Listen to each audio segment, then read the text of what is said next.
सभी साथियों को मेरा नमस्कार। स्वागत है आप सबका आज 25 सितंबर के इंडियन एक्सप्रेस एनालिसिस में। Good morning everyone and welcome to today's Indian Express analysis. So let us begin without any further delay. पहले पेज पे कई राजनीतिक खबरों के बीच में एक खबर ये भी आती है कि उत्तर प्रदेश सरकार ने ये कहा है कि auditories must display names of owners taking cognizance of incidents involving food adulteration, including spitting or mixing urine. In neighbors, Uttar Pradesh CM Yogi Adityanath Tuesday issued a series of directions, including mandatory display of name and address of operators, proprietors, and managers at eateries across the state. Staying name display orders of police in Uttarakhand and UP for the Kawa route, the Supreme Court had on July 22 said that competent authority may issue such orders under the Food Safety Act and power cannot be usurped by police. अब basically अगर थोड़ा सा back date पे जाएँ तो जुलाई में कांवड़ यात्रा के दौरान ये कंट्रोवर्सी हुई थी, जिसमें उत्तर प्रदेश सरकार ने ये कहा था कि कांवड़ रूट पे आप नाम लिखिए कि कौन ओनर है और किसका वो प्रतिष्ठान है या रेस्टोरेंट है। हालांकि सुप्रीम कोर्ट ने इस डिसीजन को, इस ऑर्डर को क्वैश कर दिया था और ये कहा था कि बिल्कुल भी ठीक नहीं है गो अथॉरिटीज़ के द्वारा ऐसा करना। आगे बढ़ते हुए हम एक खबर कोलिजियम की जरा पढ़ते हैं। आउटगोइंग दिल्ली हाईकोर्ट जज on pass transfer, no consent. In a rare instance of sitting judge speaking out against the Collegium decision on his transfer and the manner in which it was undertaken, Justice Rajiv Shakdher, the outgoing second most senior judge of Delhi High Court, said on Tuesday that he was transferred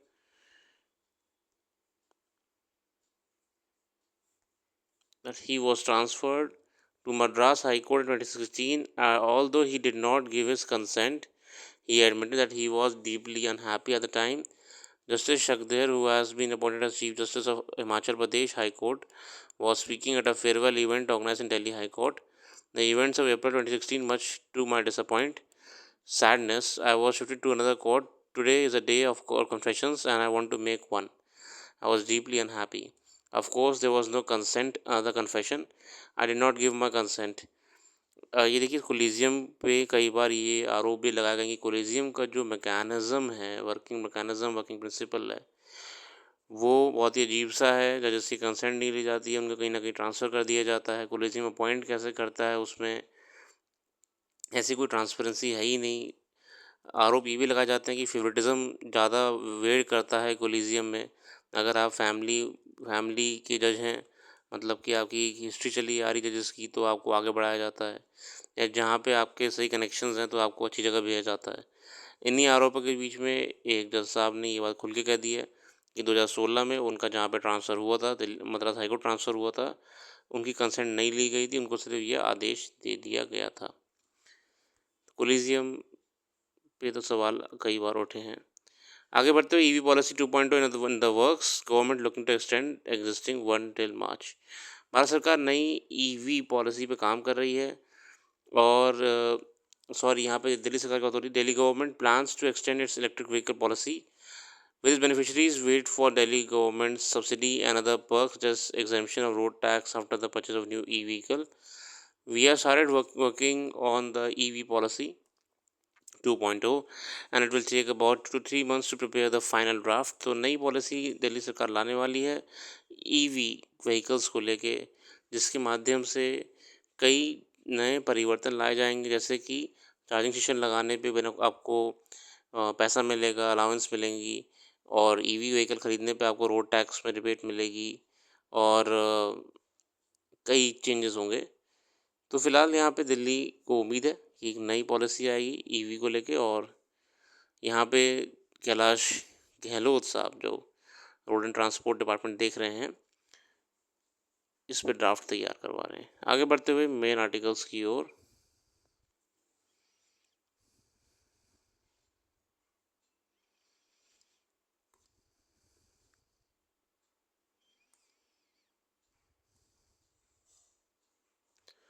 Why ISRO planned mission to Venus is important. The Union Cabinet last week approved India's first mission to planet Venus, with ISRO aiming for a launch in March 2028. This will be India's second interplanetary mission after the MOM that was launched in 13. Mars orbiter mission जो था हमारा पहला mission था विश्व का, जो कि first attempt में ही मार्स में आपका ऑर्बिट में एंटर करा था, लैंड नहीं करा था, ठीक है ना, ऑर्बिट में रहा, ठीक है। The mission which will orbit Venus will carry scientific instruments to study the surface and atmosphere and ionosphere of the planet. तो वीनस हमारा अगला टारगेट है। मार्स के बाद हम वीनस पे जाएंगे, ऑर्बिट के सराउंड करते हुए स्टडी करेंगे। Venus is often referred to as Earth's twin because of two planets' similarities in mass, density, and size. Importantly, it is thought to have had liquid water in the past. For a long time, scientists believe that Venus could have supported life like Earth. However, the planet differs from our own in some very significant ways. First, it has an extremely high surface temperature of around 462 degrees Celsius. This is higher than every Mercury. Even Mercury, the planet closest to Sun, Venus का temperature तापमान बहुत ही ज़्यादा, जो कि हम जानते हैं। अगला पॉइंट क्या है, द एटमॉस्फेरिक प्रेशर वीनस में बहुत ही हाई है अर्थ के मुकाबले। The combined heat and intense pressure have meant that no Venus lander has survived on the planet for more than couple of hours. मतलब मात्र घंटों में कोई भी लैंडर अगर वीनस पर उतारा जाए तो ख़त्म है। Third, more than 96.5% of the dense atmosphere of Venus is made up of carbon dioxide. Nitrogen makes up 3% with trace amount of other gases. तो आपका वीनस का जो एटमॉस्फेयर है वो भी बहुत ही खतरनाक है। Atmosphere also contains cloud of sulphuric acid with acid rains not uncommon. Fourth, Venus rotates very slowly on its axis as compare to Earth. One rotation of Venus last around 243 Earth days. Scientists study the similarity and differences between the Earth and Venus to better understand the evolution of our home planet. तो अब सरकार इस पे भी काम करेगी। हालांकि मैं ये सोचता हूँ कि इतने बड़े मिशंस पे करोड़ों रुपए खर्च करने का फ़ायदा है नहीं। पहले धरती के ही लोगों का जीवन बेहतर करा जाए और तब हम और प्लैनेट्स को देखें, है ना। इसमें सजेशन है इसमें, वैसे ही बस। आगे बढ़ते हुए अगले आर्टिकल्स की ओर। ये आर्टिकल इंडियन एक्सप्रेस ने पता नहीं क्यों चुना, मगर कोई दिक्कत नहीं। When did humans first ride horses? Can horseback riding alter the shape of human skeleton? The answer, according to new study, is complicated. Autonomous researchers has found that although horseback riding leaves subtle marks on human skeletons, those changes cannot confirm whether people have ridden horses during their lives. ने अध्ययन करा गया था। The finding casts doubt on a long-held theory in the field of archaeology known as the Kurgan hypothesis. It argues that humans began domesticating horses as early as the 4th millennium BC. The new study tracing horseback riding publish करी गई थी। इसमें एक आ गई थी भारत और मतलब कि जो ह्यूमंस हैं इनका और घोड़ों का साथ बहुत पुराना रहा है। The question of whether when humans first started to use horses for transport has been subject to debate for long. The Kurgan hypothesis emerged in the early 20th century and proposed that domestication of horses began around 3500 BC by ancient humans known as the Yamanaya, who lived near the Black Sea.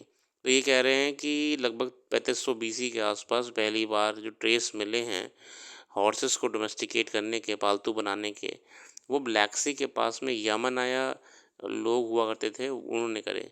They used the horses to travel across Eurasia and by doing so spread pyramidal versions of the languages that would later evolve into English and French. तो ये उनका उन्होंने अध्ययन करा, उन्होंने पाया कि black सी के पास पहली बार डोमेस्टिकेशन देखा गया था। The new study, however, has introduced a layer of skepticism regarding the findings of the synthesis. Lauren Hosek, who is the lead authority of the study, and her team examined numerous medical studies of modern equestrians and records of human remains across thousands of years. Lawrence साहब ने sir में जितने हमारे आज तक के ancient skeletons वगैरह मिले उनका अध्ययन करा। They found that changes in the shape of hip joint, which some researchers have cited as evidence for early horseback riding.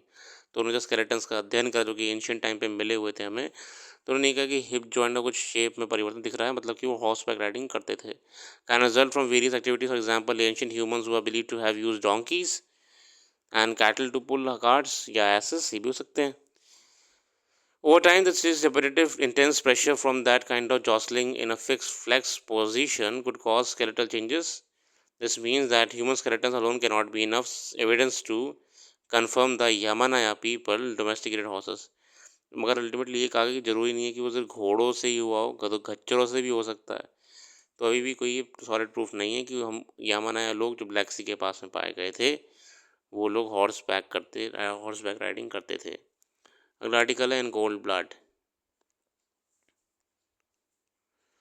इसे हम मिस कर देंगे। आगे बढ़ते हैं, clean up sand teeth. Vacancies in pollution control board point to an environmental regulation dodge by lack of expertise and autonomy. असल में कभी कल एक आर्टिकल था उसमें मेंशन कर रहे थे कैसे स्टेट पॉल्यूशन और कंट्रोल बोर्ड्स में, एसपीसीबीज में, पीसीसीज में जो वैकेंसीज हैं वो लगभग खाली जा रही हैं। तो आप कैसे पॉल्यूशन कंप्लायंसेस को एक्सपेक्ट कर सकते हैं कि इस देश में होंगे? खाली हैं, एकदम सीटें खाली पड़ी वैकेंसी हैं, है ना। सिक्किम का नाम आया था नंबर 1 रैंक पे जिसमें जितनी वैकेंसीज थी स्टेट पॉल्यूशन कंट्रोल बोर्ड में वो पूरी फिल हैं बस। In past 5 years, several studies have documented the health and economic effects of pollution in India. These have underlined that bad air, poor quality water, and tardy waste management are problems, not just for big cities. They undermine the quality of life of people to tier 2 and tier 3 cities as well. The problem does not stem from the lack of laws. Effective monitoring and implementation have been in the Achilles heel in the battle against pollution. The problem, as an affidavit submitted by the Central Pollution Control Board to the NGT, acknowledges that regulatory bodies have chronically understaffed. Nearly half of all posts in state pollution control boards are vacant. Some for decades, nearly 54% of the sanctioned posts in National Capital Region, whose problems with bad air began with the onset of festival season in October and continue well into winter, are vacant. 54% vacancies pollution control board में दिल्ली में खाली हैं। SPCB was set up in 1974 under the Water Prevention Control Pollution Act. Over the time, the mandate has extended to tackling air and noise pollution as well. The SPCBs haven't just failed to fill up the sanction strength, they have also not done justice to their mandate by failing to rope in an adequate number of independent scientists in pollution control exercises.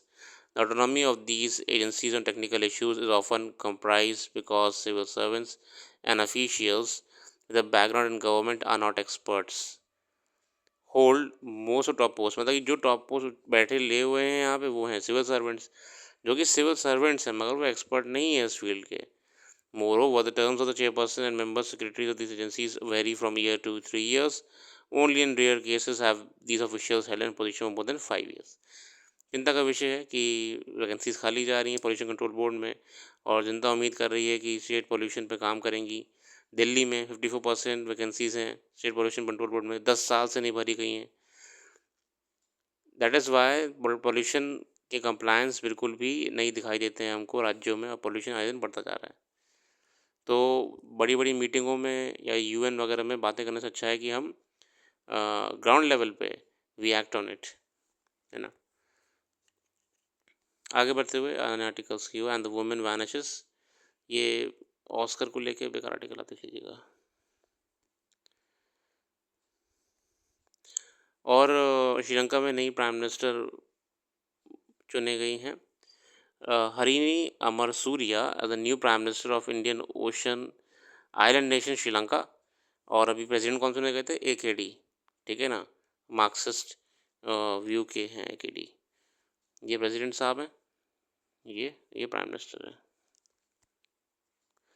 Sinking Tuvalu fights to keep maritime boundaries as sea level rises. Tuvalu बहुत लंबे समय से ये टुवालू असल में आप देखिएगा ये बिल्कुल ओशन के बीच में। समस्या क्या आ रही है अब कि दोनों तरफ से जो आपका घेरा हुआ है ओशन से, अब पानी का लेवल बढ़ता जा रहा है तो उसके बहुत सी बाउंड्रीज डूब गई हैं।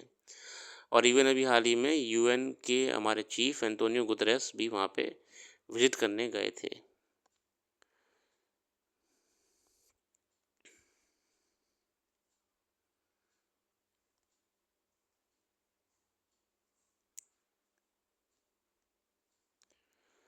बाकी कुछ खास नहीं है, आज के लिए इतना रखते हैं। अपना कीमती समय देने के लिए बहुत बहुत धन्यवाद।